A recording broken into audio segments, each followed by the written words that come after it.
Welcome to Impactful Advice, a podcast from Burgett, a research and strategy consulting firm. Each episode will delve into research methodologies and insights that inform. In our ongoing series, we've gone through various aspects of strategy, from its importance to strategies that small businesses can employ for growth. Today, we're honored to have our associate, Zivai Mugorompindo, share insights on how AI is shaping Africa's development. Zivai, welcome to Impactful Advice, and it's a pleasure having you on the podcast.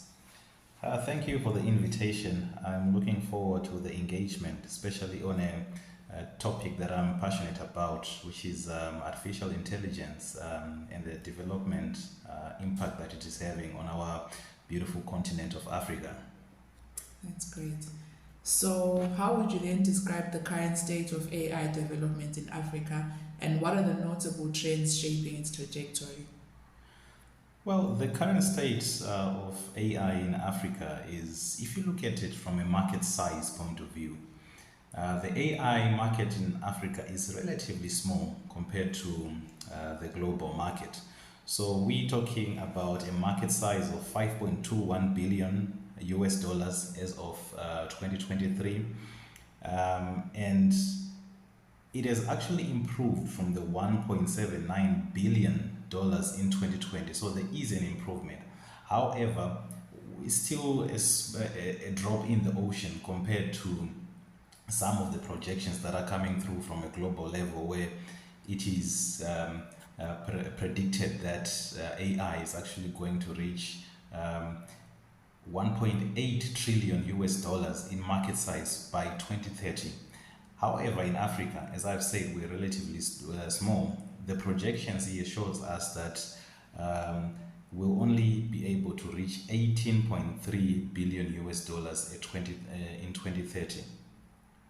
However, there are positives that are coming through from the African continent perspective. If you look at the contributions per sector, telecoms is by far the biggest industry that is contributing to the growth of AI in the African context. If you look at companies like MTN down in South Africa, they have been developing a lot of AI and IPI technologies. If you look at your fintech companies, particularly coming out of East African countries such as Kenya, they are also contributing to that development of AI because of the vast amounts of data that they collect based on the transactions that people are doing online.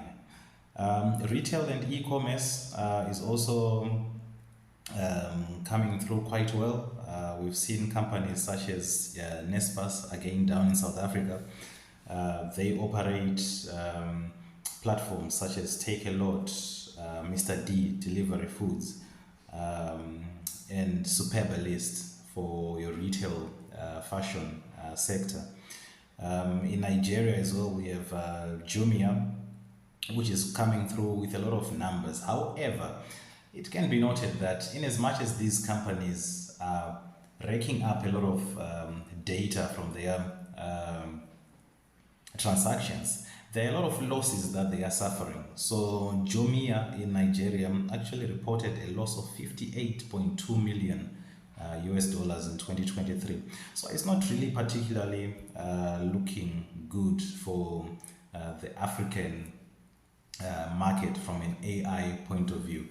And the reason for that, in my opinion, is we do not have a lot of companies that are venturing into areas that really need African solutions to be solved from an AI point of view. What I mean by that is companies should go back to the basics. The basics in Africa is agriculture and food production. The basics in Africa is your health and well-being. And if companies start venturing into those spaces, I think it will be much better for the AI market in general. Yeah, so I think that's the current state from my point of view.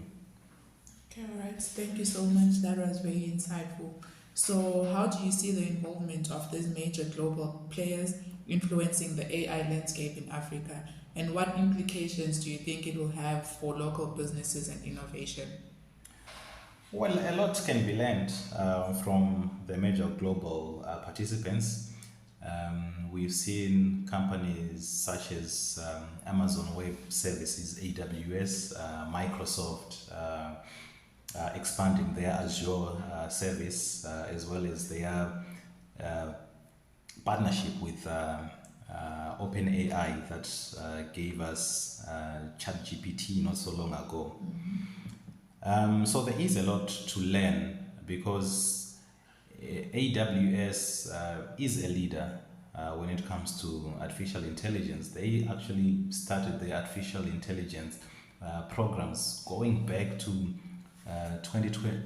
2006. Sorry about that, 2006. So they are coming in with a lot of institutional learnings that they have. So we can learn, particularly in the field of AI governance, because that's where most of the conversation around AI tend to lead. You know, what are the ethics? What are the ethics involved around AI? So we can always leverage off the experience of those major global companies. However, from my opinion, relying too much on the global participants might actually hinder our own creativity as Africans. As I was mentioning earlier on, that we do need AI to solve African problems, and not really sure if these big participants have actually that granular detail on what exactly do we need to solve from an African perspective. And the other thing is these large companies, large tech companies, they do come with their own technologies, they do come with their own personnel to work on those AI solutions. So that will mean that there are African people and African resources that are actually tending to miss out on that opportunity. Hence, it is always better to have your own AI solution that is built from the ground up from home. I know in Kenya they are making strides from a policy point of view to actually try and encourage startups, local startups, to come up with technology that the government itself, when they start procuring those technology from those companies, they are not required to pay exorbitant amount of license fees to existing global participants like your Microsoft, your Oracle, etc. So those are some of the advantages of having something that is grown in-house in Africa. Okay, that is interesting to hear. So, what is the anticipated impact of AI growth on employment in Africa, and what measures can be taken to mitigate potential job displacement? Yeah, well, that one is an interesting one because in most cases, when people talk of AI ethics, um, it eventually leads to the employment implications that AI technology has. But if you look at the South African point of view, I'm just going to hone into South Africa and leave out the rest of Africa Okay. in the meantime. But if you hone into South Africa in particular, unemployment has been rising. Jobs have been lost with or without AI. Recently, we've had Amplats, Kumba Iron Ore, and Sibanye Stillwater announcing in the media that they actually anticipate uh, to trigger the Section 189 that starts the retrenchment process. Why? Because of productivity issues and all that. But if you think about AI can actually come in and assist maybe in channeling some of those people that we are losing in the mining sector, for example, to participate in AI programs that might create job opportunities in the future. AI, when we talk of AI in the South African context, people talk about the fourth industrial revolution. You know, AI is part of the aspects of the fourth industrial revolution.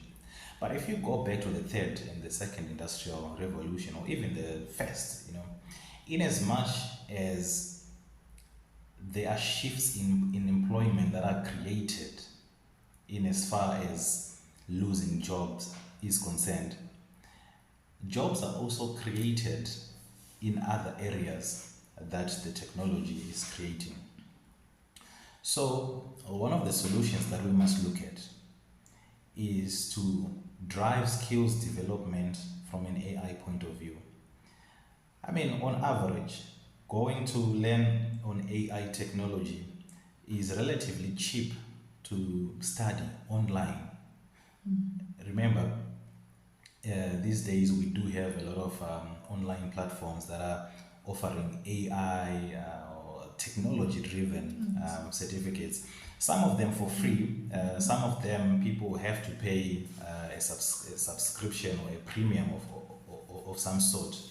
But eventually it is actually much cheaper to learn online. So I actually encourage that government works with the private sector to come up with a solution on how we can actually get a lot of people, particularly those that are losing out, that are being retrenched in the mining sector, for example, how to get them to participate in AI outside their normal roles. Yeah. Okay, that's interesting. So, do you think there are any opportunities for collaboration between local and global players to foster AI development in Africa? And what could be the benefits for such collaborations? Yeah, so for me, I'll take it as a step backwards. I wouldn't really want to um, move into the collaboration between the local and the global participants. But I would like to see collaboration between government, the African governments, collaborating more with the local tech companies. Why I say so is if you look at companies like AWS, their collaboration with government entities like the Central Intelligence Agency, CIA, and the US Department of Defense, those are actually some of the collaborations that propelled them to be where they are. Why is that so? The government holds a lot of data, and you need vast amounts of data to run AI algorithms. So if you think about the Department of Basic Education, if you think about the Department of Transport, for instance, if you think about the Department of Health, the Department of Economic Development, those are government departments that holds a lot of data that can be leveraged off by local tech companies. So if you want AI to grow, you actually need a government that enables that environment. Most people then think of government's role is to actually come up with policies and all that, but that policies is just at the beginning of AI development. We actually need governments that are at the forefront, governments that are actually creating opportunities for the AI tech companies. I just want to go back a bit and talk about some of the potential collaboration that we could have in the African continent. So if you look at a country like Kenya, for instance, Kenya's tech startups raised 800 million in funding in 2023, 800 million US dollars in funding, which totals to about 28% of all the funding that was raised by African tech companies. So, if you are the Kenyan government, I think these are the things that should be exciting you as a government leader, either a minister in the ICT department, for instance. Why? Because it's showing potential of what African tech companies can do.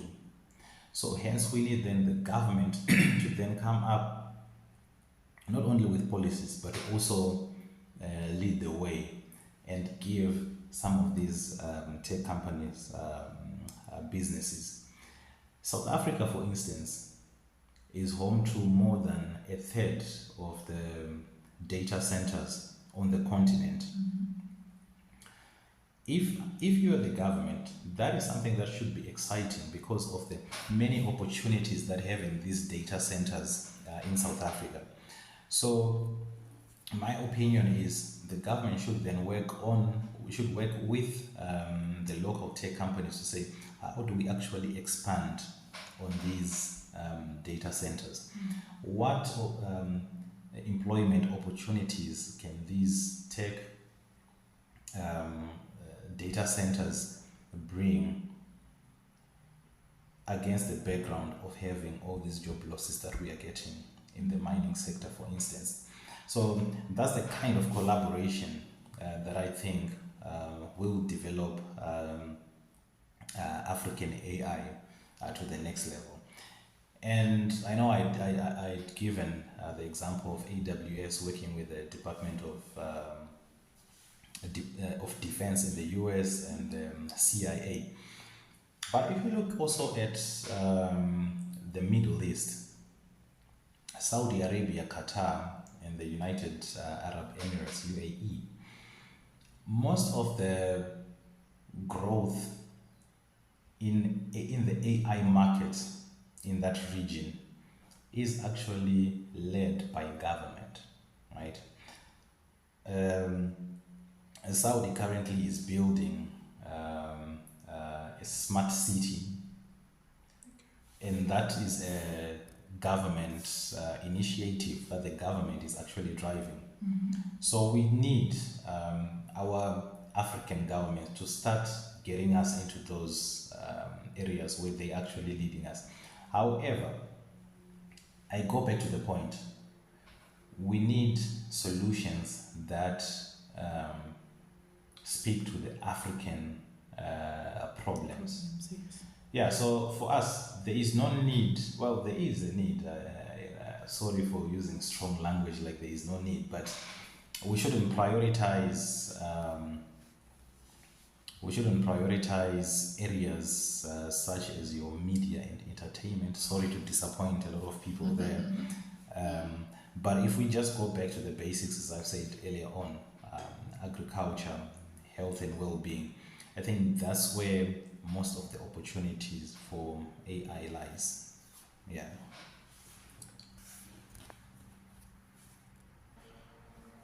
Thank you so much, Zivai, for the impactful advice you've given us.